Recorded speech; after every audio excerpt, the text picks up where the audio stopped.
we lived in California for a long time. You live in California now. You know that there's always the new trendy health thing, right? Like we keep, I feel like every year we discover this new way to eat.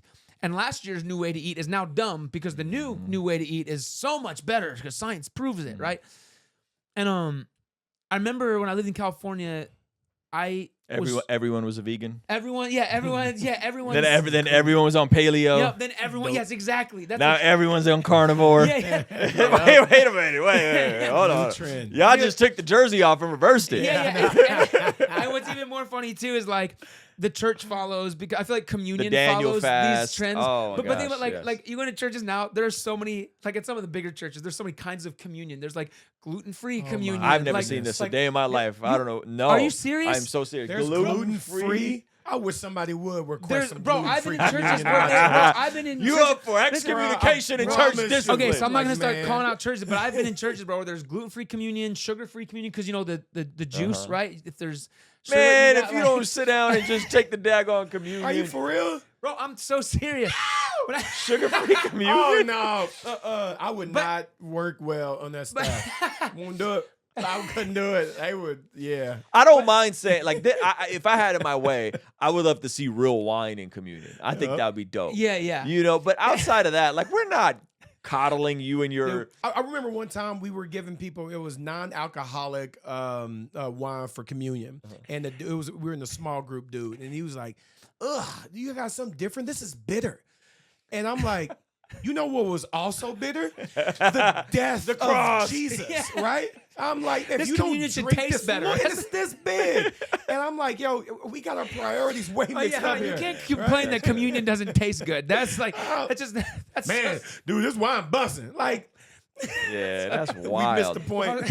What I was gonna say though is that like in that culture of like all the health stuff, it started to become a whole lot of like what you can't eat, right? And I remember one time I had a friend who was vegan, but he wasn't like trendy vegan. Like he had like been vegan for years, like before people even knew what that word was. They didn't know the difference between vegan and vegetarian. I feel like if you were vegan before people knew vegan was a thing, then that you can, then you're good. I count you. I feel bad for you.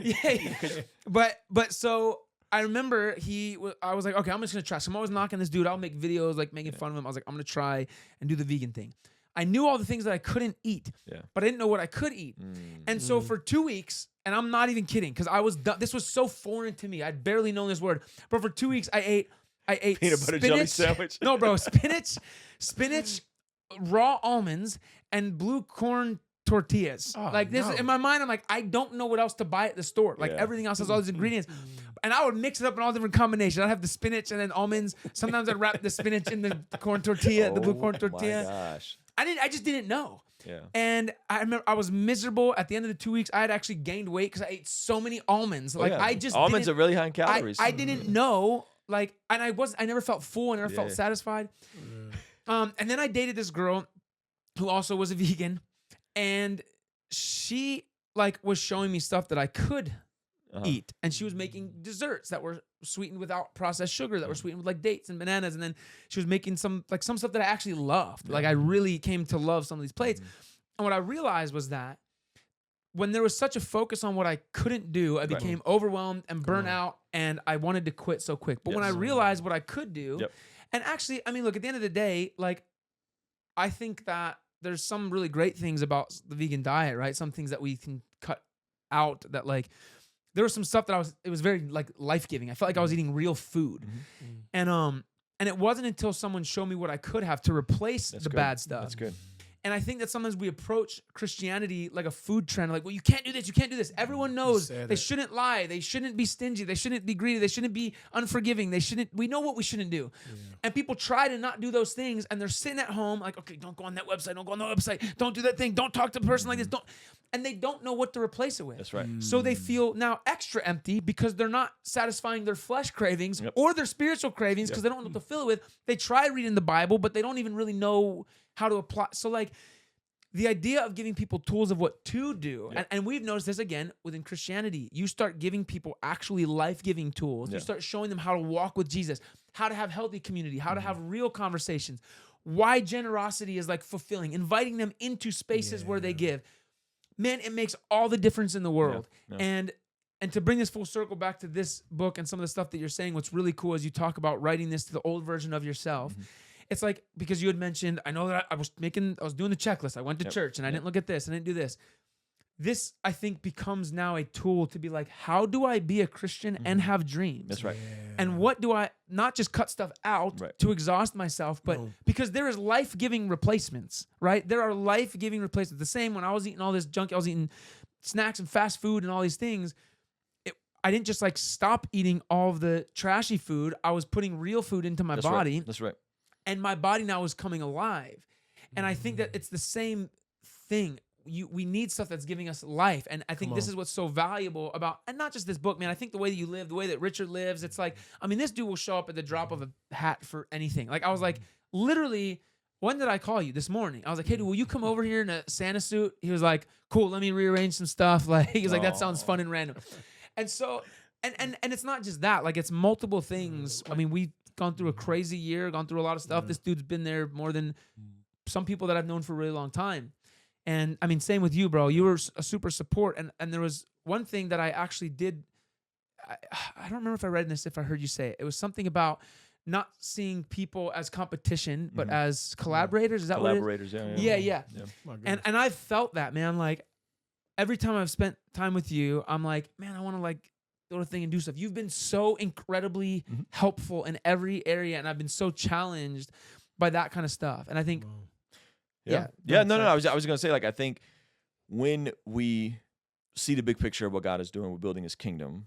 We then are less consumed with trying to build our castle. Yes, and then you start seeing brothers in the faith not as competition, but as people to collaborate with and people to have community with. Yeah, and I think the interesting part is like once you walk through that, it almost seems counterintuitive, but that it's like the paradox that contentment is the pathway towards flourishing. Like you first got to be content with what you have, and then God tends to advance, right? Yeah. Community and collaboration is actually the antidote to that like unhealthy competitive spirit. Yeah. But then there's also like a healthy aspect of like, oh man, like this is dope. This studio's, I'm thinking like, how can I take this and incorporate it into what I'm doing and make it even better, right? So there's a healthy, the word competition even feels weird, but there's a healthy like camaraderie we can have. And I think people wrestle with that. My buddy said this, and this is not vetted theologically, though I'd love to hear your thoughts on this as a pastor. But he said this thing to me. He said, you know, Solomon went and built God's temple, but at the same time, God allowed him to also build his castle. But where Solomon drifted is then he spent more time on his castle than he did on God's temple. Right? Oh, yeah, absolutely. And so God didn't have a problem with that. Yeah, no, you know? No, not at all. But then he drifted. I want to hear your thoughts on that. Oh, my goodness. We have to remember, like, yes, God used us as tools to build, to help everybody else. I love that word, collaborative, because that's what it is. Zero competition. Alongside of that, we are part of the collaboration. Like the Lord blesses us as well. And the Lord gives us, think about it. He gives us intellect. He gives us resources. He gives us everything that we need to not only help everybody else out, but to help ourselves out as well. As long as we are keeping the main thing. As long as God gives the glory, why wouldn't he give talents? Why wouldn't he give resources? Why wouldn't he give a voice? Why wouldn't he give, the gift of entertainment or whatever? Like, no, absolutely. I think God is blessing other people does not mean purging yourself completely. Right? If that makes sense. Right? You're not left empty. Exactly. What do you think about the Solomon thing, though? Do you think that do you think there was ever a time where God had an issue initially with him building his castle? Initially. Now, I haven't seen it anywhere in the scriptures. Now, we see the problem is when Solomon... He spent like twice as long or something. Boom, right? but then you think about it, and it snowballed. And then, Solomon was like, you know what? One concubine wouldn't hurt. Right. 2, 4... 10,000 later. And then he was a super freak or whatever, right? He just had that mentality of like, hey, yo, boom, this is me. I got this, whatever. And then, but what did he also say? Hey, yo, he was like, all of this stuff is vanity. I missed it completely. Yeah. Right? It was like he was aware of it. Yes. But somehow it kept happening. Yep. Yeah. Because Well, there's a thing. I can't remember, but it's like someone says called like the Solomon principle. I can't remember. I'm probably butchering this, but it's the idea that sometimes people who give great advice aren't always good at taking their own advice. Oh, that's funny. Yeah, So yeah, it's like yeah. Solomon's Yeah. banging This is true, Proverbs, though. Yeah. Ecclesiastes, crushing it. Beautiful words. Yeah. And then you're like, yo, what about your life, dog? He's like, I really hope they do this. Yeah. Yeah. Man, this is really good things for them to hear. Yeah. I know, right? It's cool too. I think this is really challenging as well because, like, just in full transparency, as we're talking about this, I think I have a tendency also to think very competitively because of my own insecurities and feeling small, right? And it's weird. Again, I'm gonna keep going back to this. I love when you said about the idea of ambition is a thing that should be serving other people because that changes everything. Because I think of like this was like just last week, man. I went through it's weird, like couple days. I felt like my brain was just almost becoming corrupted in like this depression and feeling small and all these things. And it started with almost allowing myself to start looking at other people again as competition. I did an event where I felt like the artist I was there with, I mean, he's like super blown up, but he's just not kind, right? A Christian artist who just like every single person was having the biggest problem with this dude and one of the other groups that was there. And both of them are like huge. And I'm sitting here like, God, like, I want to be selfish. I'm trying my best to serve. And like, they're the ones running around with all the success and all. And I feel like the minute I let that thing slip in, I got into like this mindset almost of like, where my mission is for people to see God. But the more I see things through this wrong lens, I'm actually more concerned with people seeing me, right? Where it's almost like I start to take God's place in my own mission of like, how do I get people to see me? And I think it really is the beginning of getting off course because of the thing that you said. When we see this as we're serving, like our audience, maybe those other guys that I'm sitting here getting mad at, they have their own struggle, but I'm sitting here mad because of what I think I deserve.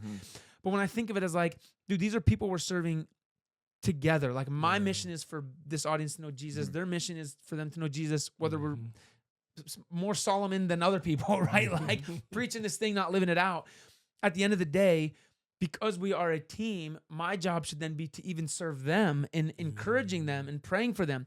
Because again, this is just me being transparent. My thing, I didn't go right to, gosh, I got to pray for these dudes. They're probably tired. They're on the road all the time. They have everyone worshiping them. Even within the church, they're always the guy everyone's coming for. Like, instead of thinking through things that I've also struggled with and praying for them in that, my thing went right to making it about myself. And like I said, again, I start to replace God in my own mission.